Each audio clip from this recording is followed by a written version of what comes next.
Also here in Washington is Stanton Friedman, a physicist who's been involved in nuclear space and research for such companies as General Electric, Westinghouse, and General Motors. He has studied and lectured on UFOs for almost 30 years and is in Washington this week taking part in the International Symposium of the Mutual UFO Network. Mr. Friedman, there are books, there are magazine articles, there are television interview programs which have very little time, such as this one. Give it your best shot. If you are seeking to convince the skeptical, what do you point to? I'm seeking to convince the healthy agnostics. The skeptics don't want to listen to the data and my findings. I point to the 2,400 plus landing trace cases, physical changes in the environment, collected from 65 countries. I point to the 3,200 cases in Project Blue Book Special Report 14, 20% of which couldn't be explained, and all the characteristics we attribute to flying saucers. I point to the 3,500 pilot sightings collected by a NASA scientist on the West Coast. I point to Bud Hopkins' 140 abductees with a waiting list of 200, and an enormous amount of data in the form of documents, some of them obtained from the government directly, some not so directly, clearly indicating that our planet is being visited, that some UFOs are alien spacecraft, and that we are indeed dealing with a cosmic Watergate.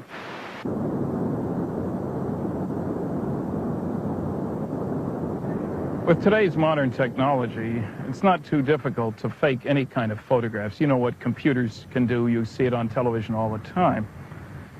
But that isn't so true for pictures of flying saucers taken 20, 30, 40 years ago, even 10 years ago. There are a lot of pictures. I'm sure there are a lot more sitting in people's drawers at home in their cabinets waiting for the breakthrough to come when the government tells all. But we can look at a selection of these. There have been motion pictures. We're getting to the point where there are a lot of video cameras because lots of camcorders are around. This first one was taken motion picture in the southwestern part of the United States near the Four Corners area. You see the very rapid pace across the middle of the picture. That's a natural monument in the background, not a man-made structure. You notice the second one coming after it. That lasts for a total of about 20 frames, roughly 1 second, not much to work on. So let's slow it down and look at these two going across. Now, movie cameras are not ideal scientific instruments because the exposure time is pretty long, 30th of a second or so, compared to what you'd want for a scientific experiment. But it's an interesting piece of photography. There are a lot of decent stills around which have been analyzed by professional scientists. Here's one of two from McMinnville, Oregon, taken by a farmer, Paul Trent, not a sophisticated individual at all. Pictures have been analyzed by Dr. Bruce Maccabee, an optical physicist with a Navy research lab, a very sophisticated individual. He's looked at the original negatives, examined them very carefully. You can see there's two pictures, and then we'll blow up the object, enlarge it in the second one. Notice the interesting shape and the sort of hood ornament there up at the middle. This next picture was taken near Rouen, France, by a French military pilot 4 years, 6,000 miles away. Same shape, same hood ornament, obviously rented from the same great car rental agency in the sky. This next picture is one of three that were taken near Santa Ana, California, by Rex Heflin, who worked for the state highway department. He was driving his van. He had a Polaroid camera on the seat of the car, always did, in the seat of the van. Saw this object, took pictures from inside the van, first out ahead of him. You can see that here. We can enlarge that first one, sort of a hat with the dome on it. Then two pictures taken outside to the right, taken from inside the van, but through the side door window. This is Santa Ana, California. 3 years later, and 7,000 miles away, includes Romania.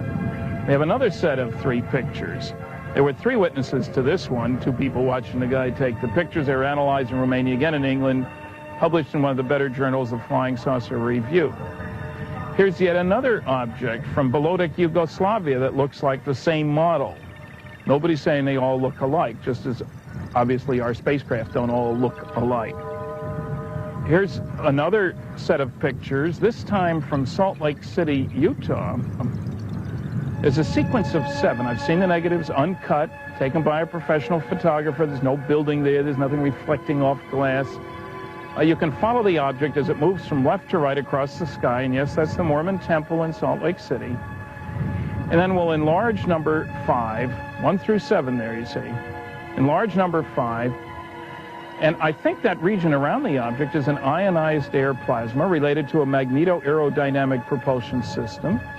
The next picture is from Hawaii. The object's in the upper right-hand portion. You notice the palm trees and the hula girls. And here's a blow-up of that same frame. That's Hawaii. Here's one from Yungay, Peru. 2 objects in this one in the upper left-hand portion of the picture. And here's a sequence from Trindade, I'm told it's pronounced, 600 miles east of the coast of Brazil.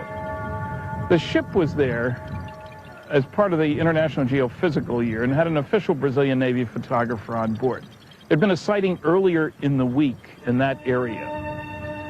It was broad daylight. Suddenly everybody shouts, "Hey, there goes a flying saucer. Take a picture," in Portuguese, of course.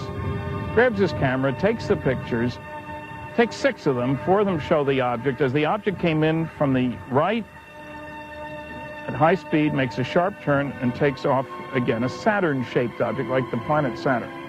The pictures were eventually released to the public by the president of Brazil, Juscelino Kubitschek. Here's the first one. This is at some distance now. Here's number 2. Here's number 3. And here's number 4. And this is the best of the batch, so we'll blow that one up, and we'll enlarge it once again. And we're kind of back where we started. At least 50 different companies on this planet that could build things that look like that. But I know of none that back in the 50s could build things that look like that and fly like that. High speed, sharp turn, no noise, no visible external engines, no wings, no tail. If it wasn't built here on Earth, it was built someplace else. And it's time we did something about it. What I'm trying to do is to make you aware of the overwhelming evidence that some UFOs are extraterrestrial spacecraft. To remind you of something you already know, that is to say, we all do have something in common on this planet. We're all Earthlings. And also to demonstrate that we're dealing with a cosmic Watergate. We've been able to explain them as hoaxes, as erroneously identified friendly aircraft, as meteorological or electronic phenomena, or as light aberrations. However, there have been a certain percentage of this volume of reports that have been made by credible observers of relatively incredible things. My first reaction was, Polaroid? It's got to be real. I mean, how do you fake a Polaroid? And that's what had me convinced to go ahead and put it in the paper right away. What if all of us in the world discovered that we were threatened by a power from outer space, from another planet? Wouldn't we all of a sudden find that we didn't have any differences between us at all?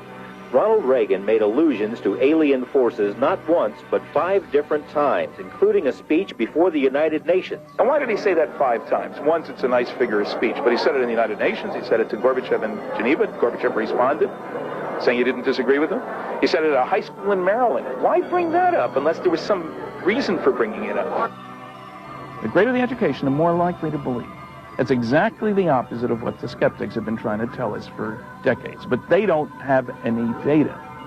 If you're a believer, you're with the cream of the crop. It's time to come out of the closet. You're not at the bottom of the barrel. Let's stop being apologist ufologists and closet ufologists. Let's tell it like it is.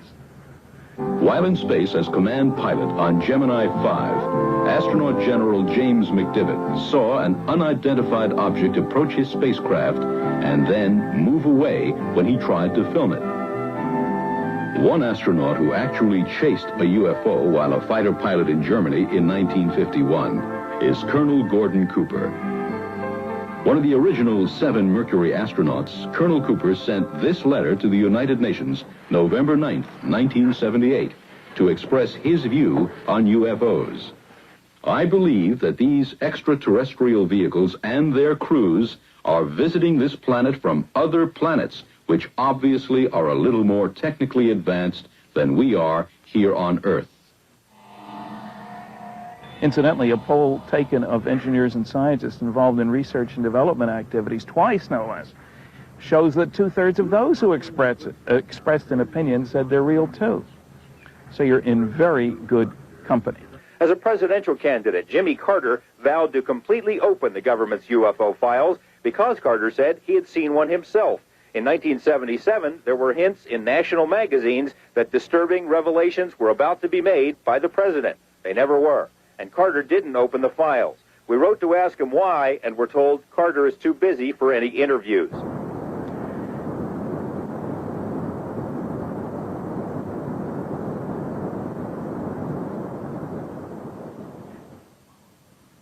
There are loads of papers by aeronautics experts, astronautics experts, engineers, showing that trips to nearby stars, our local neighborhood again, within less than 50 light years, are feasible with round-trip times shorter than the average person's lifespan, and without violating or even amending any of our most sacred laws of physics, and using staged fission or fusion propulsion systems, two different nuclear techniques, on both of which I have worked.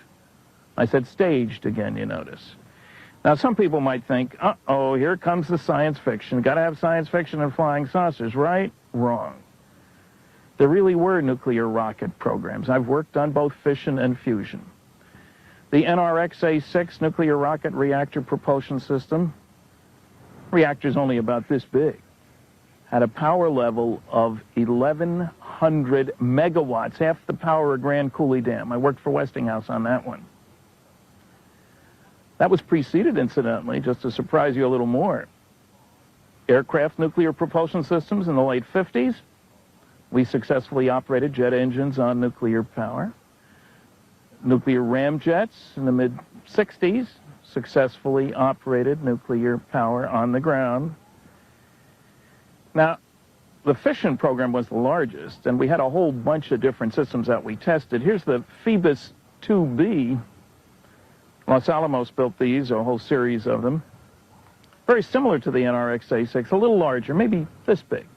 The most powerful one had a power level of 4,400 megawatts.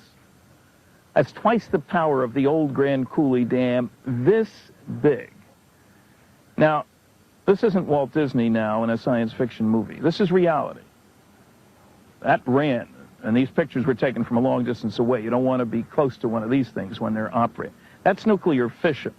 Yes, it's the same energy conversion process that's used in nuclear-powered submarines, aircraft carriers, cruisers. There's over 300 nuclear-powered ships out there. They won't take you into space.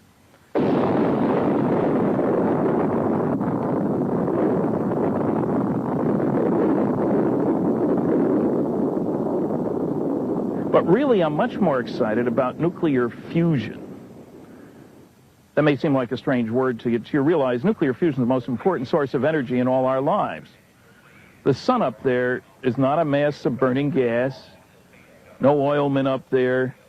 The sun is a fusion factory. That's the process that produces the energy. Now, it's true that indeed H-bombs involve fusion as well. That's controlled fusion, but for a very short period of time. Anyway, back in the early 60s, I worked on nuclear fusion propulsion systems. Government-sponsored contract. We didn't test hardware like the fission rockets, but give the program, I don't know, $60 billion in 20 years. You'd have man-rated, very exciting, deep space fusion propulsion systems.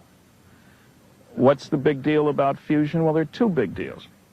One is if you use the right stuff in the right way, you can kick particles out the back end of a fusion rocket, only in space now, that have 10 million times as much energy per particle as they can get in one of these chemical rockets. On a miles per gallon basis, surely fusion is the way to go. In addition, the stuff you use to kick out the back end, isotopes of hydrogen and helium, which just happen to be the two lightest and most abundant substances in the universe. Wherever you go, the gas stations may be closed, but you're going to find hydrogen and helium. So we Earthlings already know how to get to the stars. It's a political choice. Do we want to spend the money? I'm not saying we should. But we don't need new laws of physics. Just one heck of a lot of good engineering, such as went into this, and courage.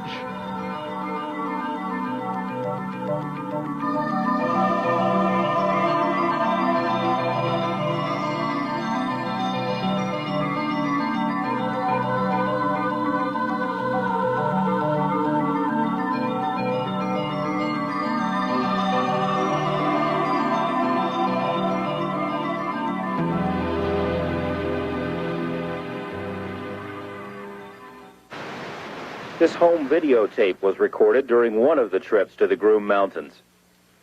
Okay. Good luck. No, what? Did you see that move it did? No, I didn't. It went like I kept doing. Wow, look how bright it's getting. Look at it now. It's getting bright. Not here, bright enough for me to get the son of a bitch. Here, hold on, right here.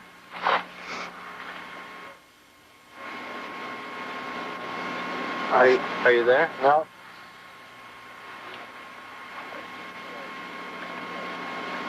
It's bright right now.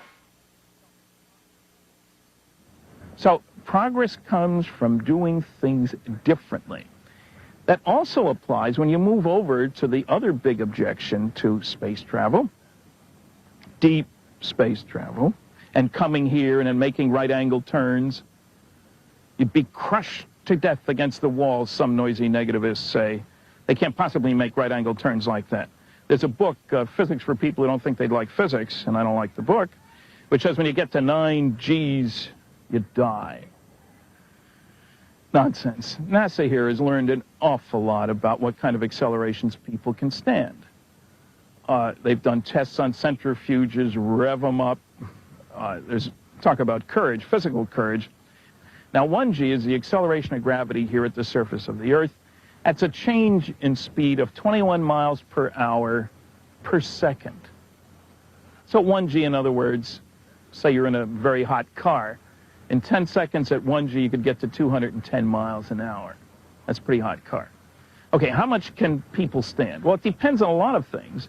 One of the things is the direction of the force on the body. You'll notice that when any of the astronauts go up, they're always on their back. Not like in an elevator. They're not standing up and the rocket goes up this way, but the force is back to front. Why is that? That's because they can stand a lot more acceleration back to front than foot to head. Well, how much can they stand? A trained pilot, this is measured data now, a trained pilot can handle 14 Gs for 2 minutes and perform a tracking task while being accelerated. Now, what does that mean? 14 Gs is an acceleration of just about 300 miles per hour per second.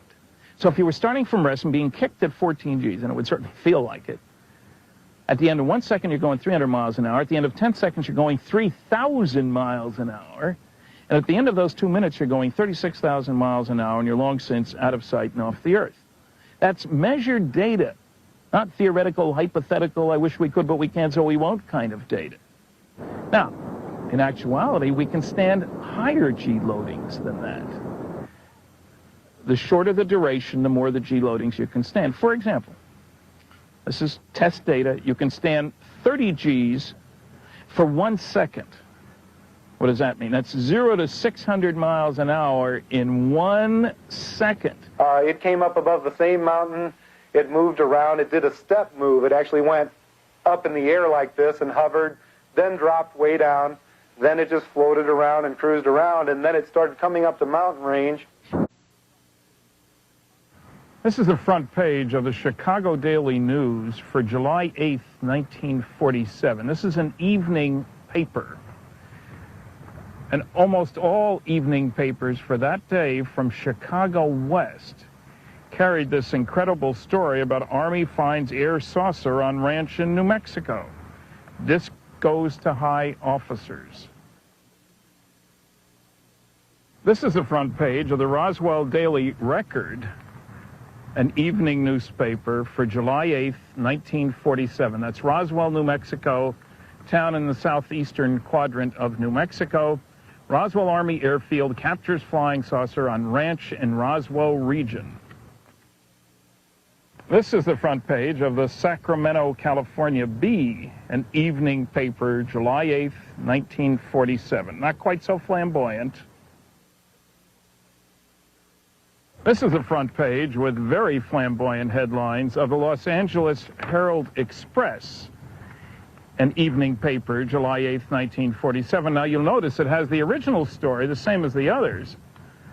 But now it's got a second story. General believes it is radar weather gadget. Now, you notice that California is 2 hours behind Chicago, New Mexico 1 hour. What's going on here?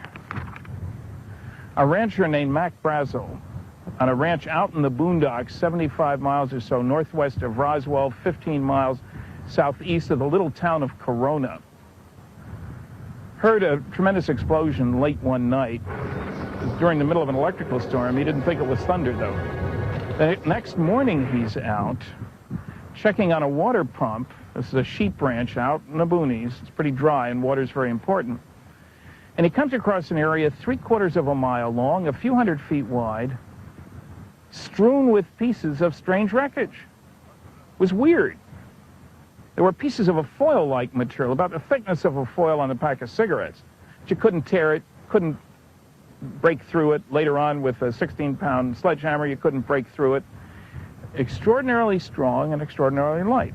There were some I-beam-shaped pieces, nothing bigger than about this long, about a half-inch high, about the weight of balsa wood, next to nothing. But you couldn't cut them, break them, burn them, and there were strange pastel symbols along the inside. According to my dad, there was a bad thunderstorm the night before, and the next day he was out on the ranch and he found this debris. And he picked it all up in his pickup and was talking to people, and of course there was some talk about UFOs. He was going to Roswell, and as far as I know, he got in touch with the sheriff's department. They in turn called the Air Force. Brazel, a rancher, the ranch had no electricity. He hadn't heard all these stories about flying saucers. There was a neighbor's young son visiting there because he liked to ride horseback with Mac. When Mac took him back to his home, the Porter family, he asked the neighbors to come out and see this stuff. He took some pieces with him. They handled it. They remember it. A Proctor family, Loretta Proctor. The piece he brought up looked like a kind of a tan, light brown plastic is what it looked like. Of course, we know plastic now. Back then we didn't have any plastic with it.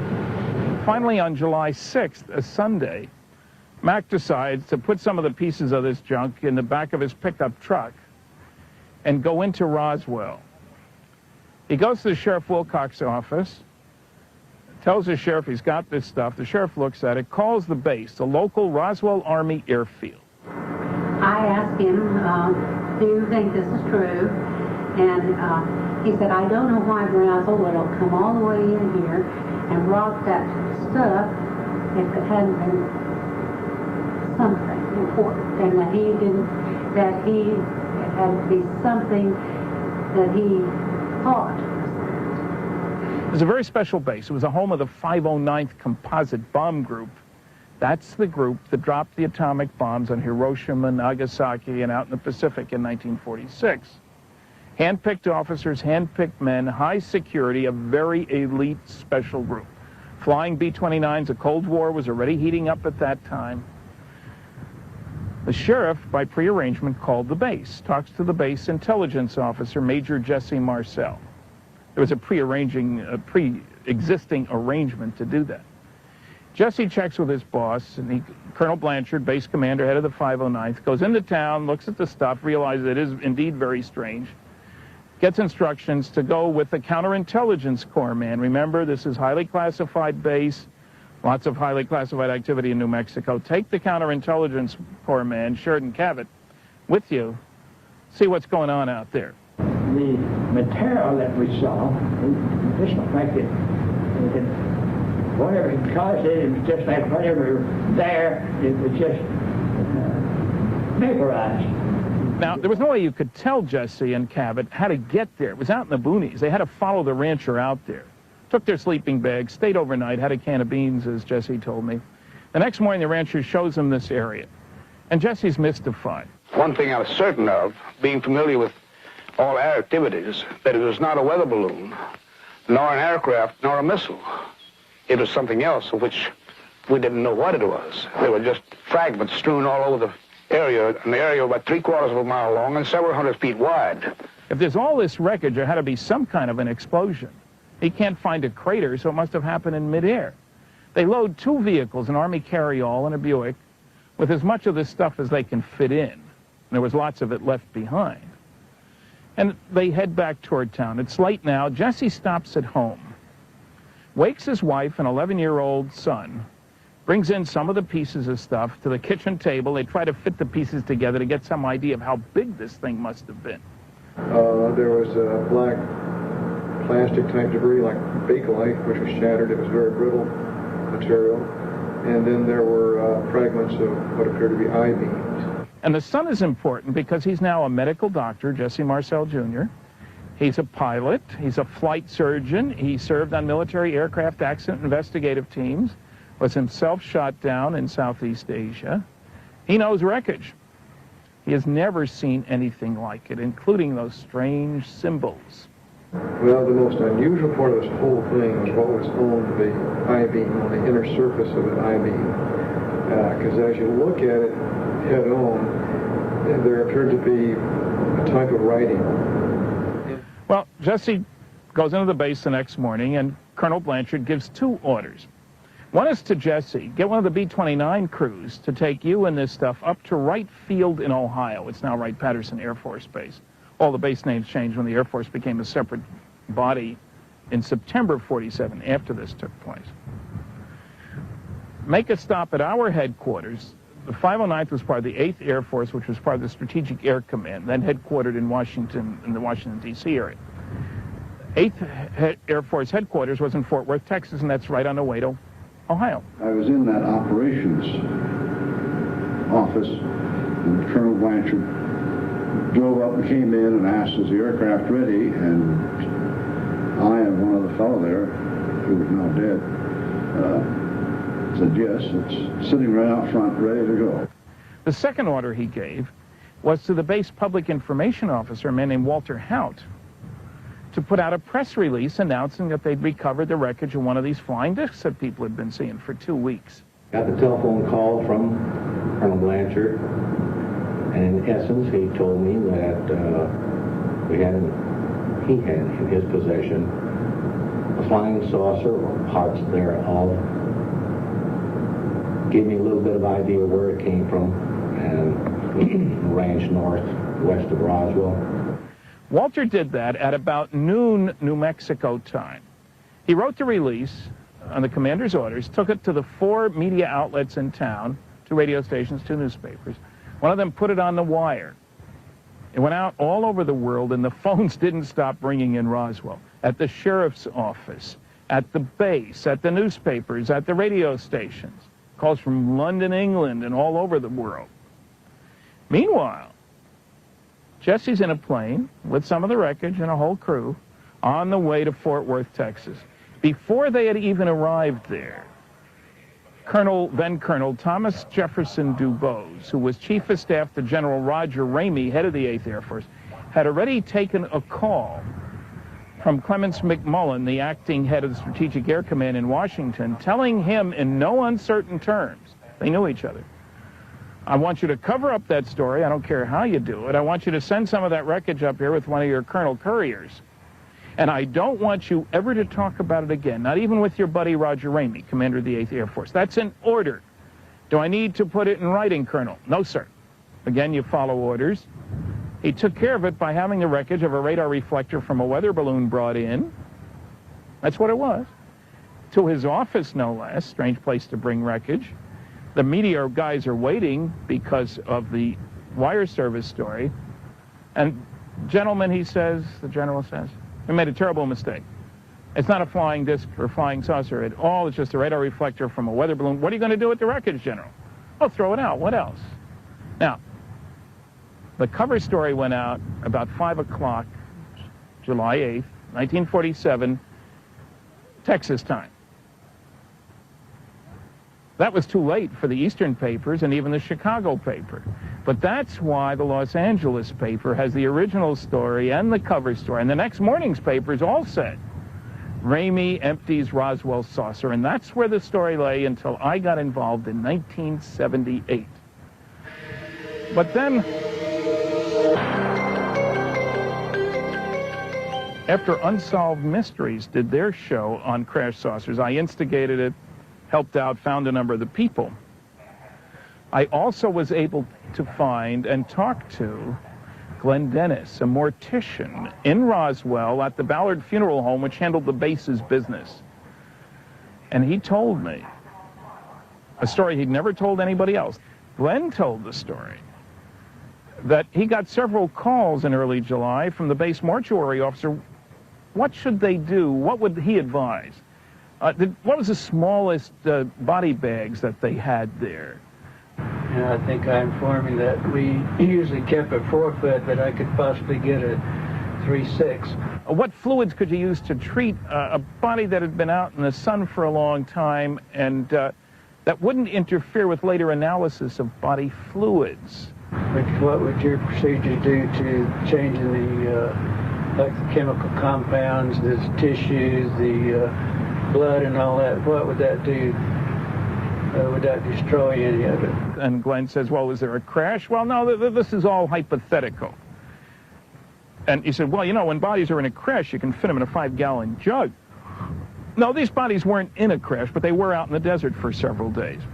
Well, later that day, Glenn drove the ambulance, which was also a hearse, of course, in those days, dropped an airman off at the base hospital, parked it around the back, went in to see a friend of his who was a nurse in the base hospital. It was hot, just going to get a Coke.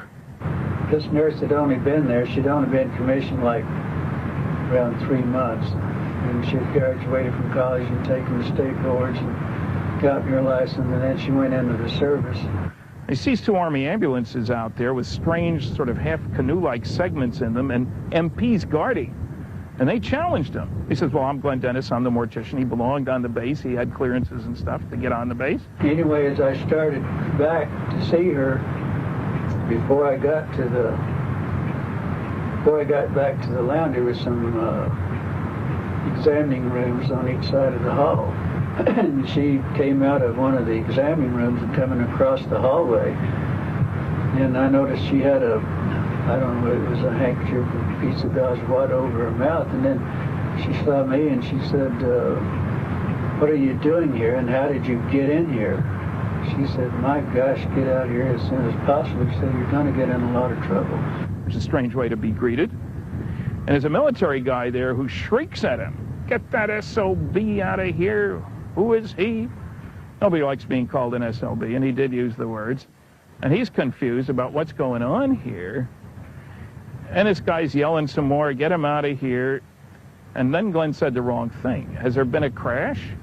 Don't you go telling any stories about a crash. This guy's lambasting him verbally. And Glenn says, you can't do anything to me. I'm a civilian. Now, there's a black sergeant there. There's a red-headed, nasty officer, but I didn't know it when Glenn first told the story. And the sergeant says, we use guys like you for dog food. Glenn gets mad and says, we use guys like you for coyote bait. Great dialogue, but there's a reason for telling you that. Anyway, he gets literally escorted out, MPs on each side, taking him out to his hearse, follow him back to the funeral home. He gets a call later from the officer, don't you ever say anything, and he still doesn't know what's going on. He said, you did not see anything, there was no crash here.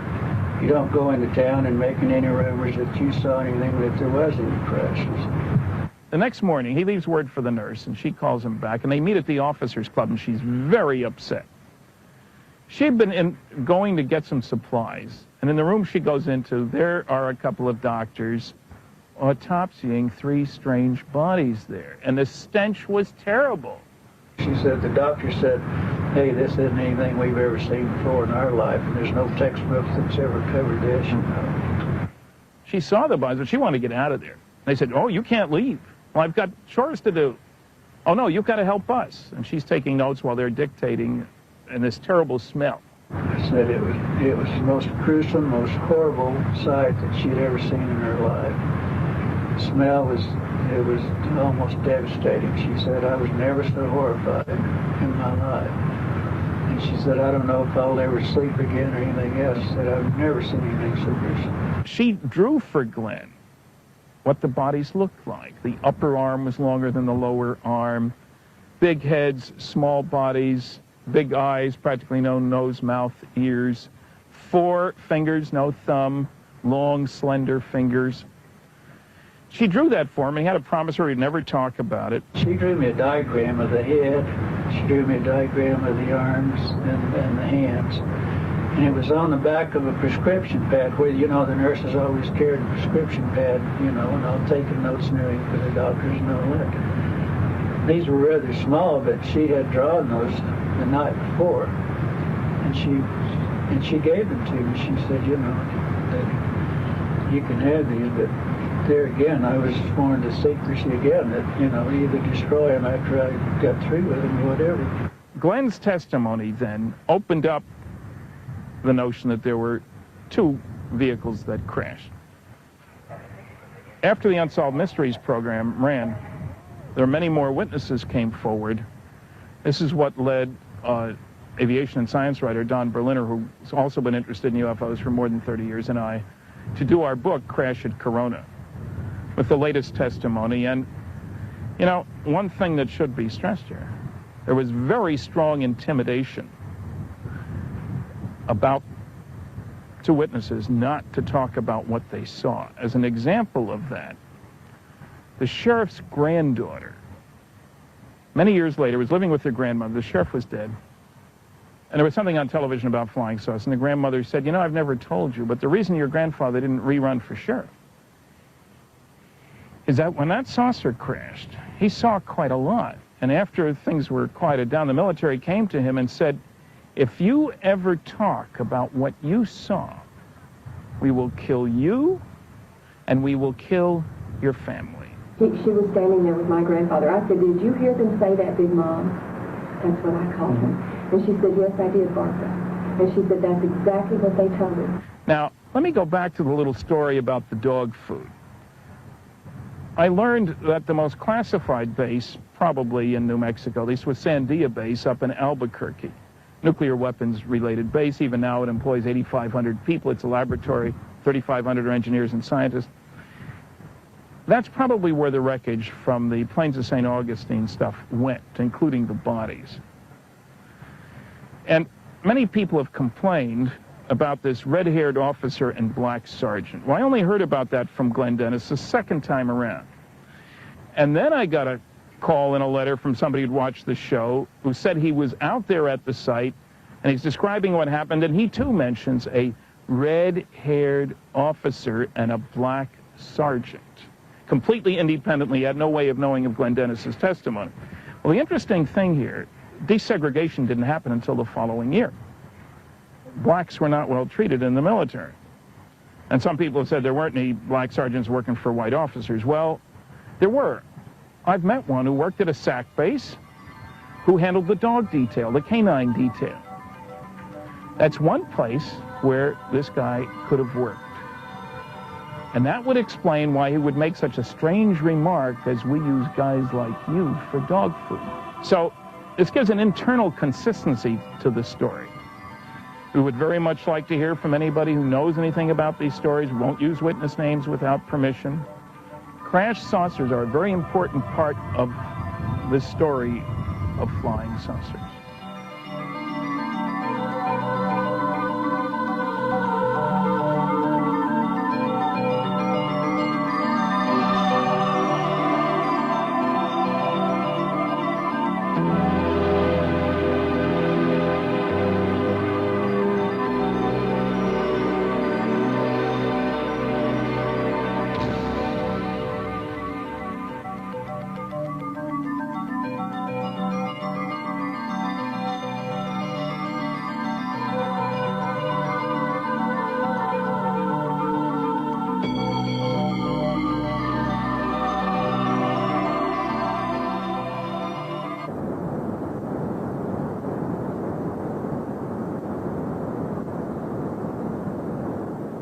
The evidence is overwhelming that responsible, respectable Earthlings, people whose testimony you'd like on your side in the court of law, have indeed on many occasions observed not only saucers sitting on or near the ground, but saucers accompanied by critters, creatures, little guys, whatever you want to call them.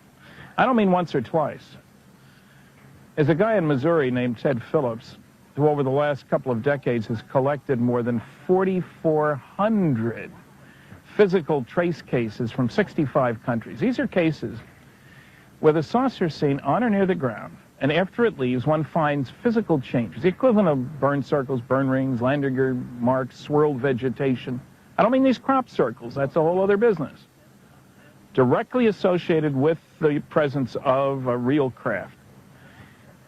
And frankly, after you read your first 200 cases, it's dull. The same thing keeps happening all over the world. In 24% of those cases, over 1,000, reports are made of creatures associated with the craft. There's a humanoid study group of the Mutual UFO Network, the world's largest respectable UFO group. And they've collected more than 3,000 reports of humanoids. Abduction researchers, and I know a number of professionals who cumulatively have examined well over 1,000 abduction cases. Some of them involving several people at the same time, some of them involving the same people abducted repeatedly over a period of many years. Now, here's a typical physical trace case. This is on the Johnson farm in Delphos, Kansas. Ronnie Johnson, age 16, finishing his chores for the evening, getting ready to go in for dinner, looks up, and here's this glowing mushroom-shaped object sitting a foot or two off the ground, brilliantly lit. Not light bulbs, but just glowing. So bright he could barely see. You know how you get blinded by bright lights? He's standing there, kind of petrified, and frankly, he was paralyzed. He couldn't move, neither could his dog, so it wasn't psychological. He's standing there, and this thing suddenly takes off. It just clears the shed, whose shadow you can see in the picture, and it moves off slowly in the sky. He dashes into the house, 250 feet. I've been on the farm. Tries to tell his parents about this flying saucer that he'd just seen. Naturally, they laughed. They didn't believe him. Naturally, he got angry. You don't have to believe me. You go out and see it for yourself. And they did go out, and they did see it. Then, with a little more effort, he convinced them to go back to the place on their farm where this saucer had been sitting on or near the ground. They get out there, and they see this glowing ring of soil. The bottom of the tree was glowing. A board was glowing. This is really weird. Mother reaches down, touches the glowing ring of soil, picks up her hand. Her fingers go numb. Can't take pulses at the rest of them where she works as a nurse for the next couple of weeks. They're kind of concerned about this. They take pictures. They call the sheriff's office.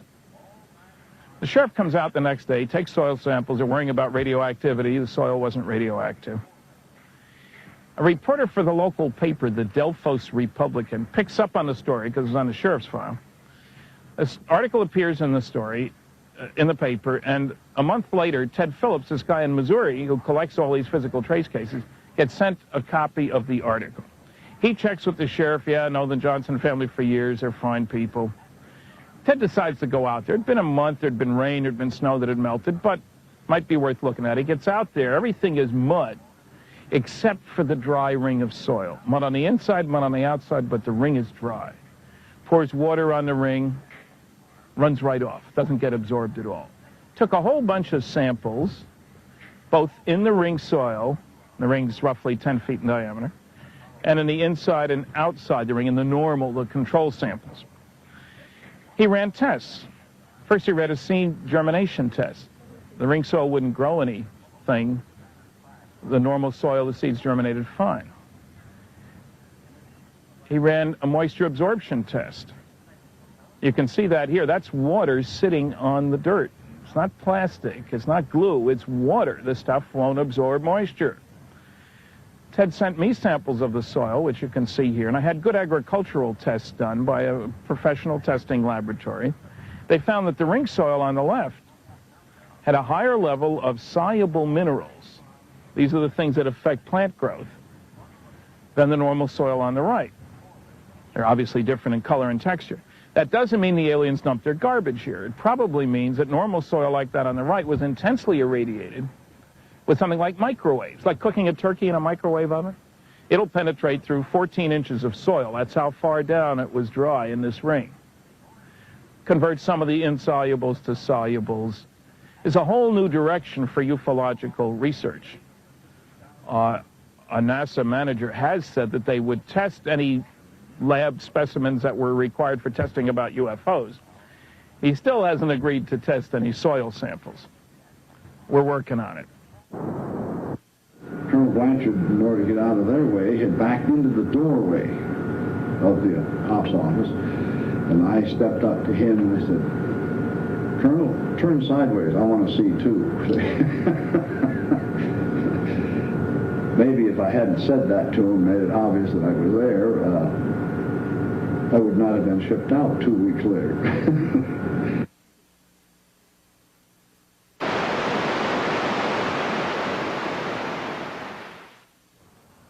Some people might say, hey, look, so they're holding back data. What else is new? Everybody knows the government hasn't told us all it knows. If it can have a black budget of 34 billion, 35, 36 billion, does it matter? I think it matters a great deal. The best hope I see for a decent future for this planet is an earthling orientation, as opposed to the nationalistic ones, which we all pick up early on and keep the rest of our lives. The easiest way to get an earthling orientation is to recognize that to aliens coming here, we are all earthlings. The differences don't matter, I would expect, to them. So the reason I think this matters is, as a nuclear physicist very much concerned about the proliferation of nuclear weapons, is that we need to move in the direction of the earthling orientation. It's time the government put some of the data out on the table. What are my goals about all this stuff? Very simple. I've got a 16-year-old daughter. I'd like to see her generation act in such a fashion that we could qualify for admission to the cosmic kindergarten. If we can't do that, maybe the cosmic preschool. I think it's the best hope for a decent future for the planet. I have a 6-year-old grandson. I hope his generation behaves in such a fashion that we create a planet that is indeed suitable for intelligent life. I don't think we've done a very good job so far. If you have information for me, you know anything about crash saucers, government cover-up, and you don't want your name used, that's okay. Please contact me.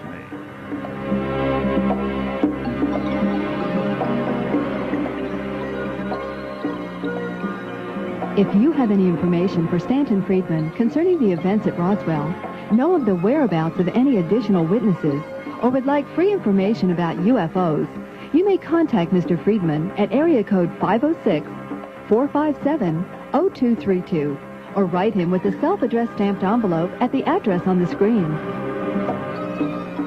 The 105-minute full-length production of Recollections of Roswell contains first-hand accounts of testimony from 27 witnesses connected with the recovery of 2 crashed flying saucers in New Mexico in July 1947. It is also available through Mr. Stanton's office in Houghton, Maine. If you enjoyed the music on this program, it's from Angels, Aliens, and Archetypes by Mark Twain, and is available on CD or cassette from Backroads Music. Call 1-800-825-4848.